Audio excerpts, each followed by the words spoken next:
Agora tá compartilhando. Agora foi a lista? Sim. Ah, então tá. É porque estava aberto só nos documentos. Mas ok, ó. Então tá, vou começar de novo aqui. É de impactos ambientais, a mesma coisa. Aí são 11 exercícios.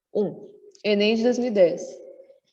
O despejo de dejetos e esgotos domésticos e industriais vem causando sérios problemas aos rios brasileiros. Esses poluentes são ricos em substâncias que contribuem para a eutrofização de ecossistemas, que é um enriquecimento da água por nutrientes, o que provoca um grande crescimento bacteriano e, por fim, pode promover escassez de oxigênio. Que é basicamente o despejo desses esgotos, eles aumentam o nível de nutrientes das águas, e aí as bactérias dessas águas, elas decompõem esses nutrientes e com isso elas gastam todo o oxigênio disponível da água, que pode gerar sérias consequências para os animais que estão lá, porque eles vão acabar ficando sem oxigênio. Inclusive, tá dando para me ouvir bem? Porque aqui tem eco. Onde é que eu tô hoje? Dá pra te ouvir bem, mas tá com eco. Mas tá atrapalhando? Não. Então ok. Aí, ó, uma maneira de evitar a diminuição da concentração de oxigênio no ambiente é A. Aquecer as águas dos rios para aumentar a velocidade de decomposição dos dejetos. Está errado porque se eu aumentar a velocidade de decomposição, o oxigênio só vai acabar mais rápido, não vai diminuir a concentração dele. Evitar diminuir. B. Retirar do esgoto os materiais ricos em nutrientes para diminuir sua concentração nos rios. Essa está certa, porque se eu retiro do esgoto os materiais que essas bactérias vão decompor, elas não vão ter o que decompor e o oxigênio vai continuar na água. C. Adicionar bactérias anaeróbicas às águas dos rios para que elas sobrevivam mesmo sem oxigênio.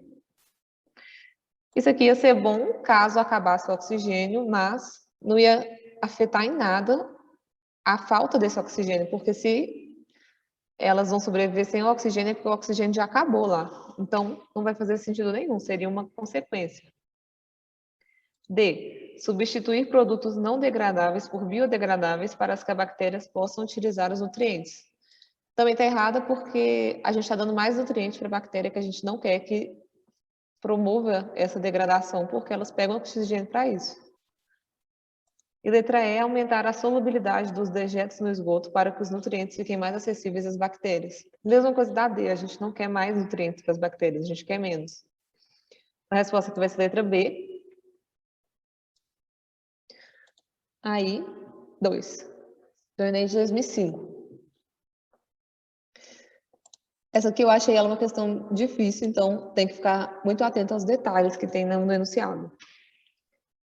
Diretores de uma grande indústria siderúrgica, para evitar o desmatamento e adequar a empresa às normas de proteção ambiental, resolveram mudar o combustível dos fornos da indústria.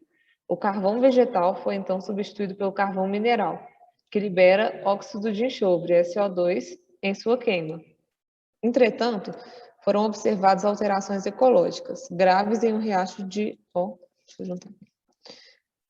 graves em um riacho das imediações, tais como a morte dos peixes e dos vegetais ribeirinhos. Aí, ó, de tal fato pode ser justificado em decorrência de a diminuição de resíduos orgânicos na água do riacho, da diminuição de resíduos orgânicos na água do riacho, reduzindo a demanda de oxigênio da água. Essa aqui não faz sentido, porque a partir do momento que você está queimando esse combustível fóssil, os resíduos orgânicos não vão ser jogados no riacho desse riacho aqui perto da máquina, da indústria. Então, não vão ter, o oxigênio não vai ser reduzido, porque no caso eles não são diretamente jogados no riacho, que seria igual à questão 1. B. Do aquecimento da água do riacho devido ao CO2 liberado na queima do carvão.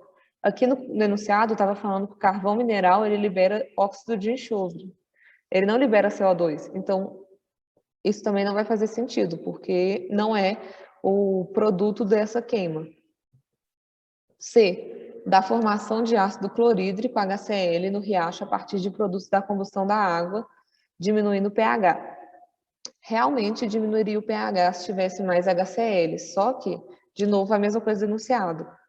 O carvão mineral libera o SO2, não o ácido clorídrico. Então, não vai ter essa reação por meio da queima do carvão, pode ter por outras coisas naquela área, naquela região, mas não vai ser culpa da queima do carvão mineral. D. Do acúmulo de elementos no riacho, tais como ferro, derivados do novo combustível utilizado. Mesma coisa da C. O carvão mineral não libera ferro, ele libera o óxido de enxofre. E letra E. Da formação de ácido sulfúrico no riacho a partir dos gases liberados na combustão. Ah, tá. O ácido sulfúrico é esse aqui, H2SO4. Aí, a partir desse enunciado, a gente vê que o óxido de enxofre que é liberado, ele pode se ligar à água e formar o H2SO4. Então, essa aqui estaria certa, porque ao fazer essa ligação, vai aumentar o nível ácido da água, que vai ser prejudicial para toda a fauna e a flora daquele riacho. Então, a C só está errado porque eles erraram o ácido aqui. Podia ser, se fosse o H2SO4 na C, ela estaria certa. Então, a resposta aqui vai ser a letra E. Essa eu fiquei com dúvida na letra D. Se fosse para me marcar, eu marcaria a letra D. Assim, por causa do... Não é liberado ferro? Não, porque a gente tem que pensar que vai ser uma queima. Nessa queima, o enunciado mesmo fala que o carvão mineral ele libera o óxido de enxofre, que junta com oxigênio, porque numa combustão tem que ter oxigênio, e eles são liberados na atmosfera. Aí, em contato com a água, ele vai virar o H2SO4. Então, ele não deriva, o ferro não é um derivado dessa queima, e sim o óxido de enxofre. Entendeu? Sim, beleza. É por isso que eu falei que essa questão tinha que tomar muito cuidado com o enunciado, porque você tem que focar exatamente no que ele estava falando, senão fica confuso. Aí, ó, 3. Existe hoje uma preocupação mundial com o uso indiscriminado de compostos do tipo clorofluorcarbono, que é o CFC. Por quê? A. Se acumulam na atmosfera, impedindo a passagem dos raios ultravioletas do Sol necessários à vida das plantas. Essa está errada, porque não é necessário só a vida das plantas. É sim necessário para a vida de todos, além de que esses gases, eles também eles conseguem impedir que eles atrapalhem a camada de ozônio, né? Então, os raios que não podem entrar acabam entrando. Então, esses raios também não são necessários à vida de ninguém. B. Os CFCs destroem a camada de ozônio da estratosfera que protege os seres vivos do planeta da ação mutagênica da radiação ultravioleta, que é o que está certo. C. Se acumulam na atmosfera e caem com as chuvas ácidas, intoxicando os animais e destruindo o plâncton marinho. Essa está errada porque, por mais que realmente o gás carbônico ele faça parte da chuva ácida, o principal problema da chuva ácida não é o CFC, e sim é a amônia que está com ela. Então, não é esse o principal causador das chuvas ácidas. E eles não destroem só os plânctons marinhos, eles destroem absolutamente tudo. Destrói de cimento até as plantas. E D, exercem ação mutagênica sobre micro-organismos com consequências imprevisíveis com o surgimento de novos agentes patogênicos. Não é o CFC que tem essa ação mutagênica, e sim os raios ultravioletas que vêm do Sol, que no caso eles deviam estar protegendo. Então a resposta aqui vai ser a letra B, porque eles são responsáveis por destruir a camada de ozônio. E aí, 4. O efeito estufa cada vez mais quente. Aí está mostrando uma estufa mesmo, de planta, que representa a Terra, né? Tem a luz do Sol que entra, e aí com o infravermelho, que são os raios prejudiciais e que aquecem a superfície da Terra, eles são refletidos e acabam voltando. porque tem os gases que conseguem captar ele e eles são necessários para a sobrevivência da vida na Terra, porque senão a Terra seria muito gelada. Só que tem um limite, né? Aí, ó, aí aqui tem a superfície da Terra, que é a mesma coisa, basicamente. O Sol emite esses raios e, em vez deles refletir completamente, eles ficam presos aqui dentro para poder tornar essa vida possível. Aí, ó, o desenho anterior representa um fenômeno conhecido como efeito estufa, que tem provocado o aquecimento excessivo da Terra devido. O efeito estufa, a gente sabe que, por conta do acúmulo de alguns gases, esse infravermelho que tinha que ser parcialmente refletido, ele está sendo cada vez mais acumulado. Então, cada vez a Terra está ficando mais quente, porque o que tinha que estar sendo refletido está sendo capturado pelos gases. Então, a gente está perdendo o controle disso. Aí, ó, aos grandes desmatamentos. Indiretamente, sim, mas vamos ver as próximas. B. Ao degelo das calotas polares, não, porque isso é uma consequência, não uma causa. C. Ao aumento das taxas de gás carbônico, que está certo. E D. A diminuição da camada de ozônio, que está errado, porque isso também é uma consequência. E isso se refere a outro tipo de infravermelho, então não necessariamente sobre esse que faz com que a Terra sobreviva.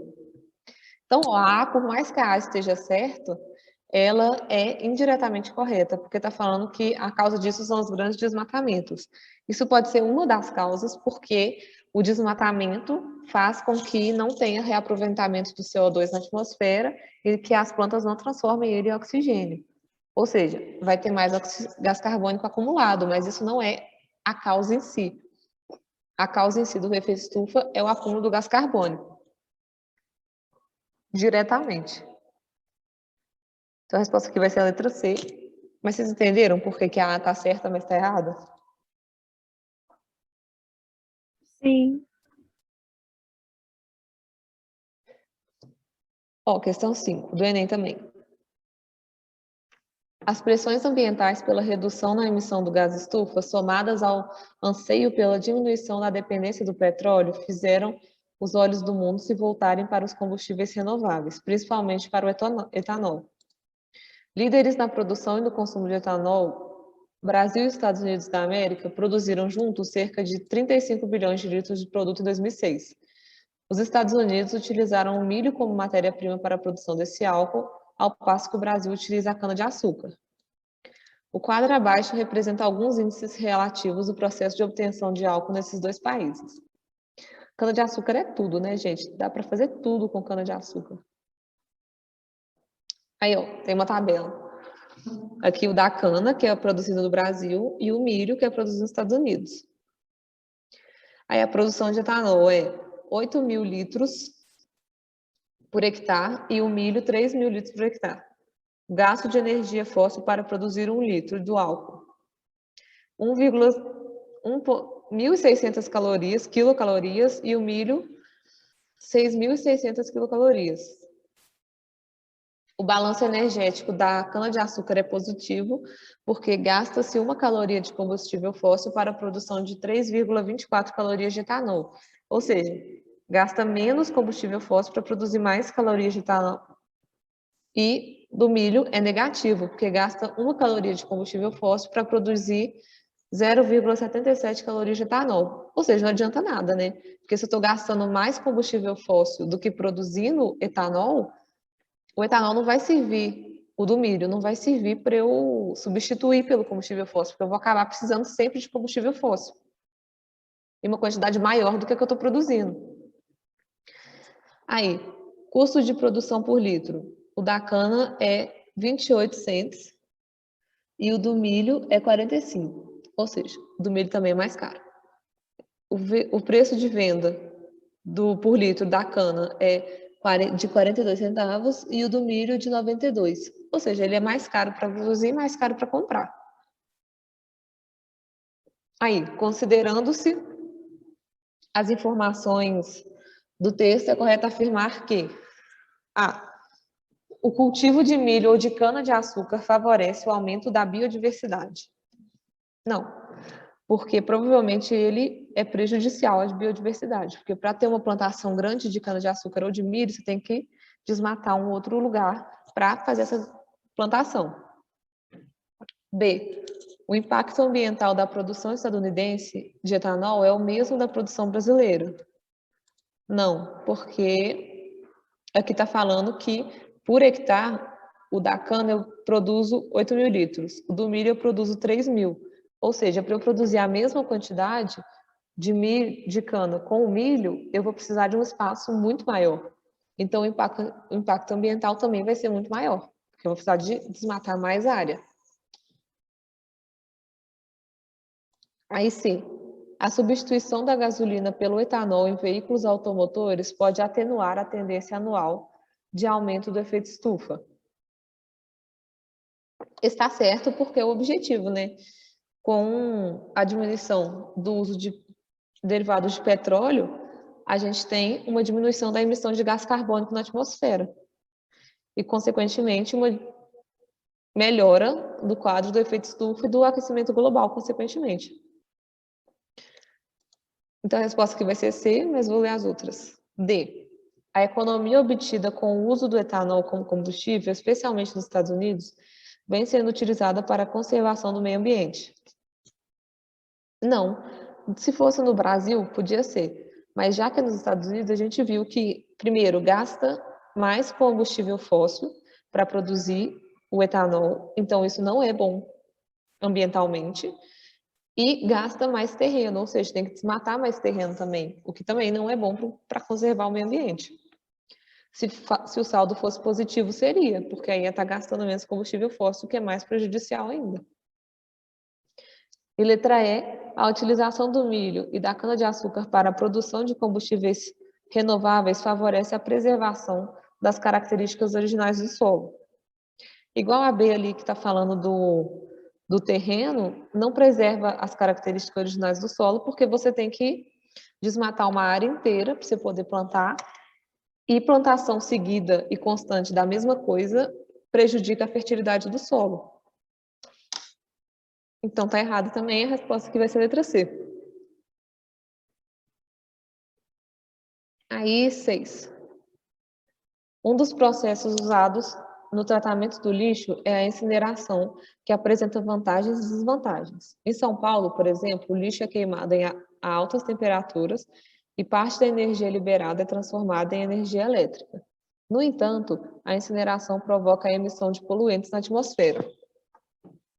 Uma forma de minimizar a desvantagem da incineração, destacada no texto, é A. Aumentar o volume do lixo incinerado para aumentar a produção de energia elétrica.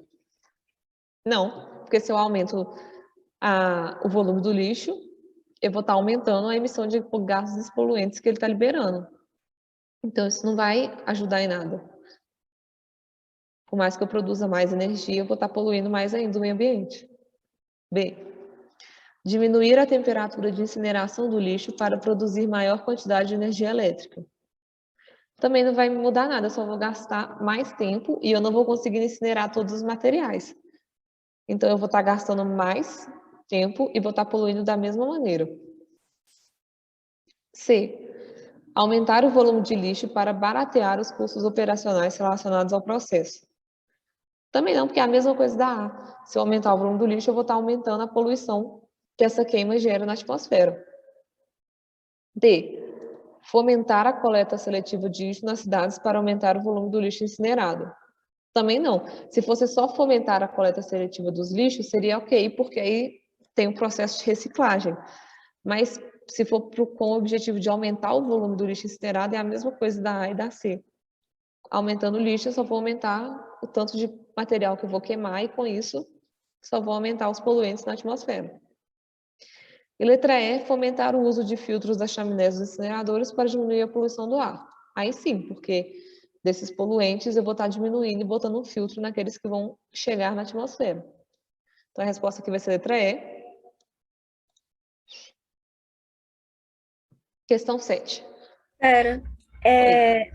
Tem a mesma quantidade que tem de aterro sanitário, tem de lixões aqui no Brasil? Nossa, não sei te dizer. Eu acho que acaba sendo a mesma quantidade, mas eu posso conferir, porque os lixões eles foram parando de ser utilizados, aí depois mudou para aterro, aí depois eles voltaram a utilizar lixões, então acho que depende do lugar do Brasil. Entendi, porque eu estava pesquisando, aí eu queria saber qual que era a forma correta de descartar o lixo orgânico, já que eles utilizam, depois desutilizam. Pois é, o lixo orgânico, a melhor forma de descartar ele mesmo é conseguir fazer um processo. Pode ser o de queima, daquilo que não pode ser aproveitado, ou o que vai ser decomposto, ou criar uma forma de aumentar a decomposição. Por exemplo, tinha uns experimentos que eles pegavam o lixo orgânico, que estava separado quando a gente separava os materiais, e colocavam eles num lugar que tinham muitas bactérias decompositoras. Então, esse processo de decomposição era muito mais rápido e menos prejudicial. Aí isso era uma maneira, só que isso depende de. O lixo tem que estar todo separado, tem que ter o processo de reciclagem, tem que ter um ambiente para essas bactérias conseguirem desenvolver e tal. Mas isso é uma ideia muito boa. Entendi, obrigada. Nada. Aí, ó, 7. Cialf, não sei falar esse nome, o chefe indígena americano, em seu famoso discurso, discorre a respeito dos sentimentos e dos cuidados que o homem branco deveria ter para com a terra, a semelhança com os índios, ao se assenhorear as novas regiões. E ao final, diz: nunca esqueças como era a terra quando dela tomaste posse. Conserva para teus filhos e ama como Deus nos ama a todos. Uma coisa sabemos: o nosso Deus é o mesmo Deus. Nem mesmo o homem branco pode evitar o nosso destino comum.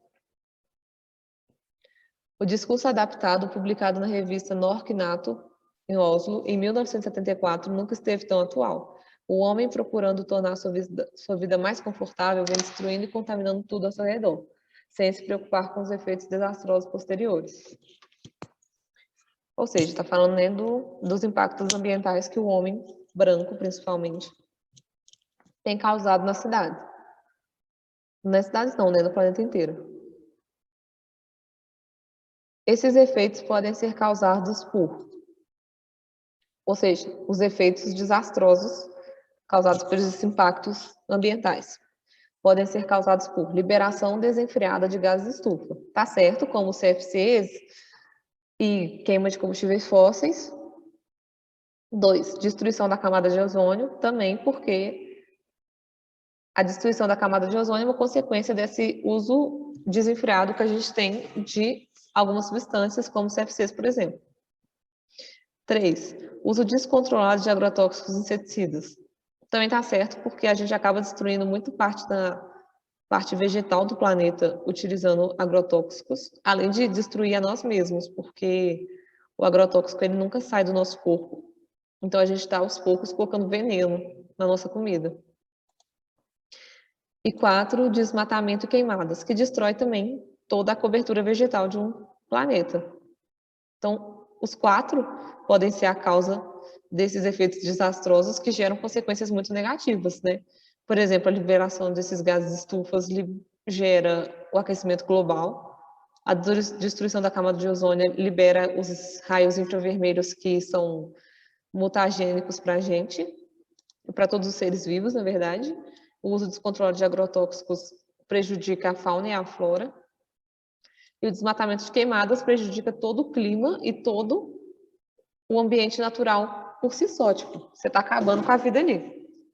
Então, todas elas podem ser as causas dos efeitos desastrosos. Então, é correto afirmar que atribuem para o agravamento dos problemas as causas citadas em todas, que vai ser a letra D, 1, 2, 3 e 4. O agronegócio está ligado com todas essas alternativas? Sim, Ah, sim. Obrigada. o agro não é top. Inclusive, no meu ano, uma das pessoas que no meu ano não, teve uma redação aí que uma menina tirou 1000 em algum ano que ela começou a redação escrevendo agro é tech, agro é pop, agro é tóxico. E aí a redação era sobre agrotóxico. Mas eu achei muito bom. Aí, ó. Eu vi um documentário sobre, achei ele muito bom. Qual? Tava escrito Amazônia e sobre, o título era, tá no YouTube. Depois eu mando o link aqui no grupo. Manda mesmo, muito bom. Aí, ó. Em Salvador e na região metropolitana são descartados por ano cerca de 2 milhões de toneladas de resíduos sólidos. Se não forem tomadas providências, em pouco tempo os aterros sanitários não serão suficientes para manter tanto lixo. Considerando-se a problemática do lixo nas grandes regiões metropolitanas do país, entre as soluções corretas para reduzir o acúmulo desse material nos aterros sanitários, pode-se incluir a incineração dos resíduos sólidos descartados nos aterros sanitários. Isso pode realmente reduzir o acúmulo desse material, só que ele vai continuar gerando poluição e não vai ser uma vantagem, você vai estar trocando 6 por meia dúzia. Além de que não são todos os resíduos sólidos que eles conseguem ser incinerados, então provavelmente você ia incinerar, causar essa poluição toda e não ia conseguir descartar tudo. B. O incentivo às cooperativas de catadores e aos artesãos para transformar os resíduos sólidos em material reciclado. Isso é importante em realmente em fazer essa reciclagem, mas ela tem que ser incentivada a todas as pessoas, não apenas as cooperativas de catadores e aos artesãos. Tem que ser todo mundo. Aí, letra C. O reaproveitamento de resíduos com o objetivo de requalificá-los e introduzi-los na economia. Essa está certa, porque você vai pegar um material que seria descartado e estaria ocupando e transformar ele em outra coisa, que é a base da reciclagem. E D, a ampliação de aterros sanitários para aproveitar a energia gerada na biodecomposição de resíduos sólidos. Que está errado, porque se eu amplio os aterros, eu vou estar só criando mais espaço para acumular mais lixo, eu não vou estar diminuindo esse acúmulo. Letra E, a modernização da frota de caminhões que utilize óleo diesel isento de enxofre para manter os grandes centros urbanos limpos. Ou seja, eu vou mudar a gasolina, mas eu não vou estar diminuindo a acumulação de lixo, eu vou só melhorar a coleta deles. Mas a quantidade de lixo vai ser a mesma. Então, a resposta aqui certa vai ser a letra C. Aí, 9. As mudanças climáticas estão ocorrendo e já é possível notar algumas modificações que provavelmente relacionam-se com a ação do homem. Assim sendo, são necessárias ações urgentes para que nosso impacto no meio ambiente seja reduzido. Analise as alternativas abaixo e marque aquela que não indica uma boa forma de deter o avanço das mudanças climáticas. Ou seja, aqui não indica. A. Realizar técnicas na agricultura que evitem a emissão de carbono. Esta é uma boa forma de deter o avanço.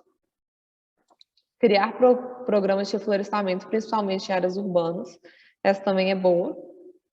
C. Aumentar o uso de combustíveis fósseis, que é a que está errada, porque aumentando o uso de combustíveis fósseis, a queima deles vai liberar mais gás carbônico na atmosfera, que vai afetar o efeito estufa e o aquecimento global. Ou seja, não é um avanço, não detém as mudanças climáticas, só acentua elas. Letra D, realizar frequentemente a regulagem dos carros. Também é uma boa maneira de evitar, porque, né, regulando os carros eu evito com que eles liberem gases tóxicos para a atmosfera. Pelo menos eu consigo diminuir. Mesma coisa dos filtros das fábricas. E é realizar consumo consciente, que é a coisa de saber comer melhor, comer menos carne, porque a carne e a pecuária é uma grande causa do desmatamento, por exemplo, no Brasil. E no mundo inteiro, mas estou falando do Brasil por conta da Amazônia. E consumo de lixo também, de reciclagem. Mas então a resposta aqui vai ser a letra C,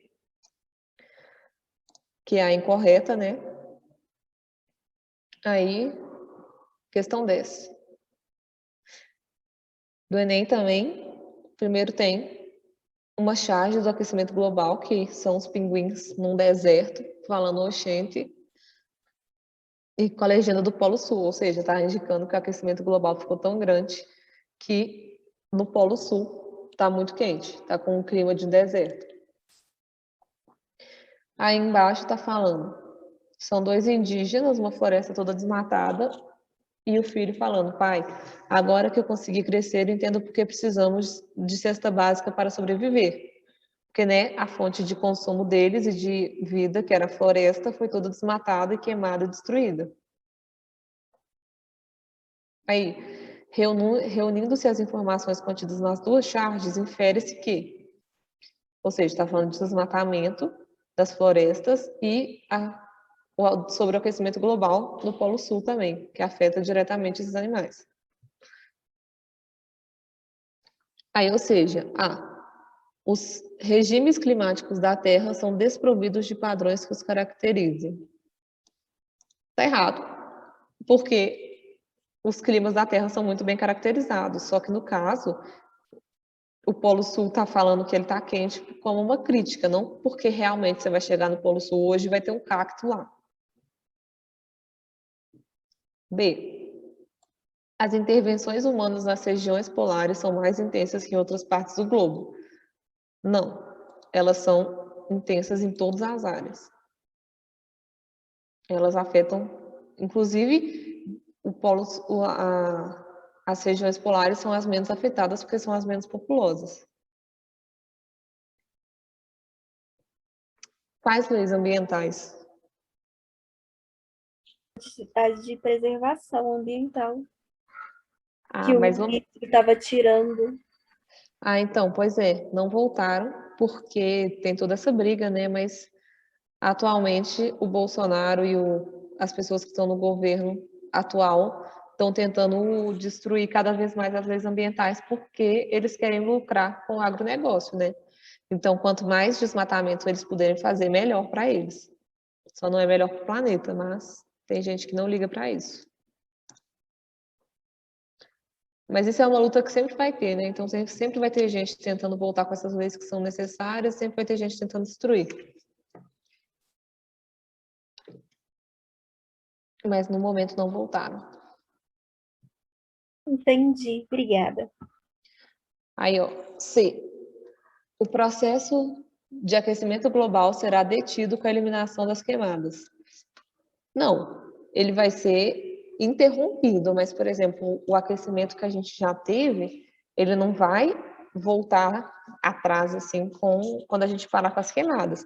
Ele pode voltar progressivamente, e vai demorar muito, se a gente, por exemplo, reflorestar o planeta inteiro e fazer com que esse gás carbônico diminua, atenuando os efeitos que eles já foram causados, mas eu acho que voltar para como era é impossível.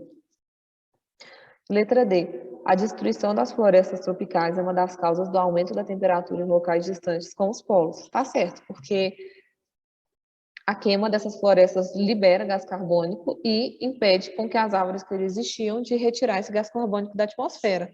Ou seja, esse gás carbônico que vai para a atmosfera gera o aquecimento global no mundo inteiro, que faz com que ocorra, por exemplo, o derretimento das calotas polares, como nos polos, o que aumenta a temperatura do planeta inteiro como si.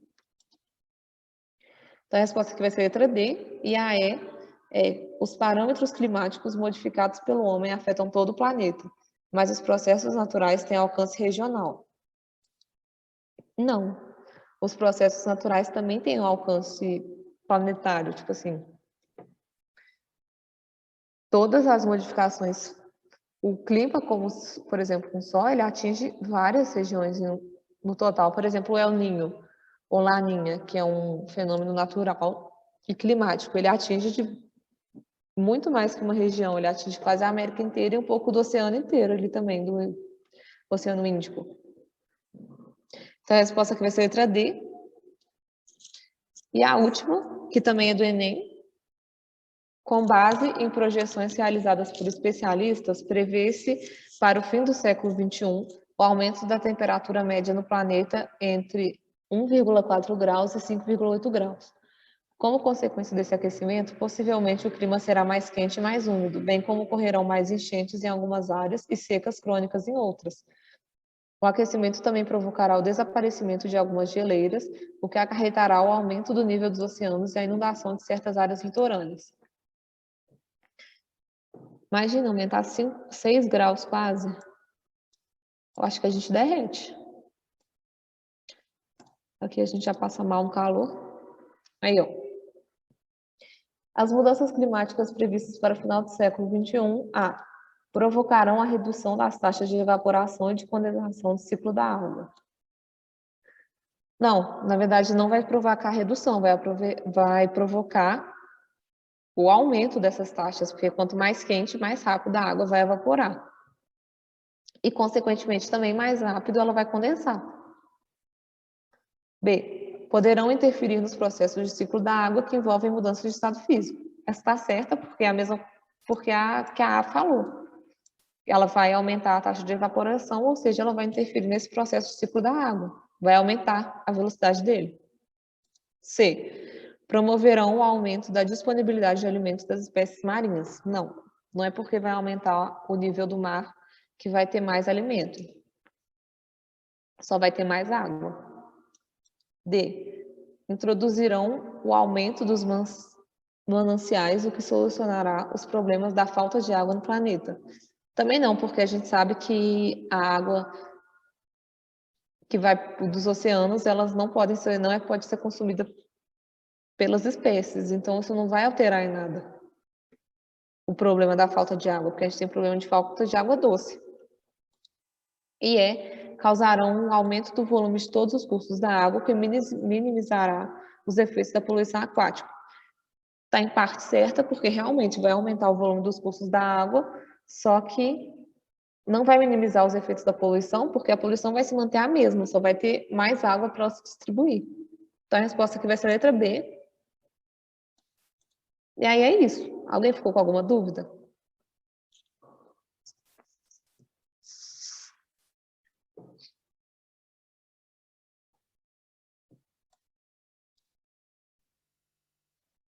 Vou considerar que não, então.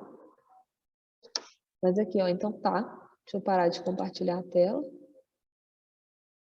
Até semana que vem. Wesley, eu te mando mensagem lá te falando as matérias que a gente já viu.